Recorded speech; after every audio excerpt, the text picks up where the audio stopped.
Hey, welcome again. Today is going to be one of my most favourite meals, I think, of all times. I've been looking forward to do this one for a while. It's pumpkin, the humble pumpkin soup. This pumpkin we grew ourselves. I didn't even know I was growing it. And look, it's about, I don't know, I think about 10 or 12 bucks at the supermarket. And I just picked this one out of my garden, and potentially if you grow your pumpkins you get like 10 to 15 off one plant if you look after them. So that's pretty good saving, and it's pretty easy to do. So it probably actually shouldn't really be called pumpkin soup, because I chuck a whole bunch of other stuff in there as well. So it really should be probably called winter veg soup. And it's so yum. I think I could probably eat it every day. And today I'm partnering that with potato bread. So for those of you who have no yeast, this bread is perfect. For those of you who have no flour, you won't be able to make this bread. So if you've got flour but no yeast, this potato bread is fantastic. It all potentially could be called Rewana bread. And it's with a starter or a bug that I made 48 or 2 or 3 days ago now. It's pretty easy, and it's definitely not one of those starters you've got to keep feeding, because I kill those things. It's just a starter that you use once. So I'm going to start by chopping up a lot of my veg, and then I'll come back and let you know. It takes a little bit of time, but I think I might make a double batch today. I've got time to do that, and then I can chuck it in the freezer, and I can use it another time when I haven't got as much time. So I'll start by chopping a whole bunch of my veggies. Okay, you can tell now why I'm calling this the winter veg soup rather than pumpkin. So we've got here an onion, garlic, 2 medium potatoes, we've got a parsnip, a couple of carrots, pumpkin. I'm going to probably do a quarter of that, or maybe a little bit less. I've got kumara and I've got leek. Now kumara and carrot are both quite sweet, so I might actually just do one of those and half of that. Yeah, I just kind of go by feel. You chuck anything in really. It's basically a root vegetable kind of soup. Some people put their pumpkin in the oven and roast it whole and make soup out of that, which is really, really nice. And it makes it also easy to cut and peel, because this is quite hard to do that. But I don't want that much pumpkin soup. That would feed an army or feed a camp. There's only 3 of us, so I'm going to cut it and only use some of it, and use the rest for something else. The trick with this here is that I'm going to cut it. I'm going to cut a little bit off like that, and then I'm going to get my peeler and I'm going to peel the skin off. And that'll be the first thing I do, and I'll chop everything up, and then I'll show you the quantities of what I have before I start with the rest. Okay, so I have decided on the amount of veggies I'm going to use. I've got my potato here, parsnip here, onion here.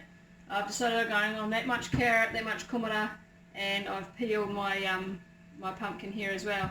The really good thing about this recipe is that I've only peeled my pumpkin. I haven't had to peel anything else, and I can roughly chop and dice it, because it doesn't need to be perfect. It's going to get all blended up. So the first thing I'm going to do is I've got my big pot here. I'm going to put some coconut oil in here, then cook off my onion, and then I'll add I'll chop those things first so that they're all good to go, and then I'll add that. So I'll come back and show you that. Okay, so I have my onion cooking, not browning, in the pot here. And while that's happening, I'm just going to make some chicken stock. I use these. You could make your own. You could use your old chicken carcass and make your own chicken stock. You could use vegetable stock if you want a completely vegetarian dinner. So this has got no meat in it, but this dinner, but I do use a chicken stock. So if you're a vegetarian, you could just do vegetable stock. And I also got nutmeg here, because I'm going to add that. So nutmegs are pretty good pairing to go with pumpkin. It's pretty classic. So I'm just going to put my chicken stock here into this, and then put some hot water in it and give it a stir while this onion is going pretty well. Okay, so my onions cooking pretty nicely in there. I'm now going to add the rest of my vegetables. So, no particular order. And then I'm going to add my nutmeg as well and give it a good stir.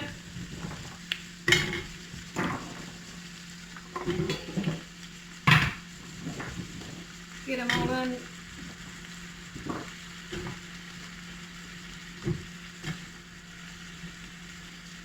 And a teaspoon of nutmeg going in as well. And then just give that a good stir. You basically just want to coat the veggies with, oh, it smells so good. Coat the veggies with the oil and the nutmeg, get it started. Don't want it to burn, but you do want that spice to just kind of heat up, do its thing. So I'll leave it for a few minutes, not too long, then I'm going to add the stock.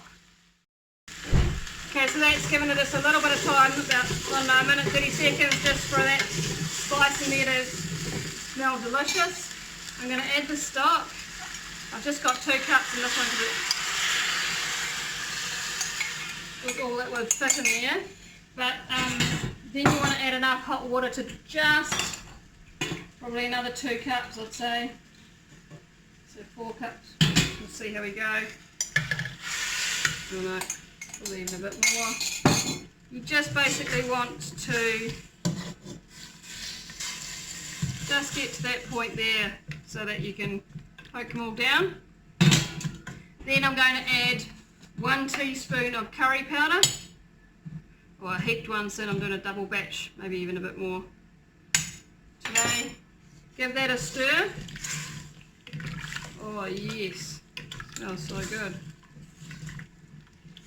And I'm going to bring that to the boil, and then I'll turn it down, put the lid on, and let it simmer away quite a while, maybe 20 minutes, just so all those vegetables are cooked and soft through. And the smell in your house right now is just divine. So yeah, let that boil and I'll come back. Okay, so this has been boiling for about 20 minutes. I went and had a break. That's one good thing about this meal. You can just prepare it and it's really not very time consuming. You can see that all these veggies I can break up with the back of my spoon. They're all soft. Normally I'd get my stick blender and give this a whiz up, but my stick blender's broken, so today I'm going to do them batches in my other blender, which is a bit annoying. But if you've got a stick blender, I'd turn the heat off and just go for it in the pot, and that makes it a whole lot faster. But I'm going to do it in my batches in my blender, and then I'll come back and show you what I do.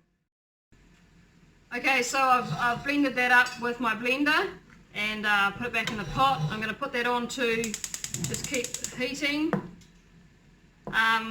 And I'm going to add some cream, about half of one of these. Now it's really important at this point in time to taste it. It could potentially need more salt. Yummy! And if you don't taste it and don't add enough salt, it'll be really bland. It is tasting pretty good, but I do need a bit more salt in there. So keep tasting it and add more salt if you need to. Just be careful too, because this will, when it starts to boil, it'll plop and burn you. Okay, there you go. So dinner's pretty much served. I've added in that cream. I've added quite a bit more salt and tasted it. It's pretty good. It's actually very delicious. I can freeze half of this. It doesn't cost very much. It doesn't take very long.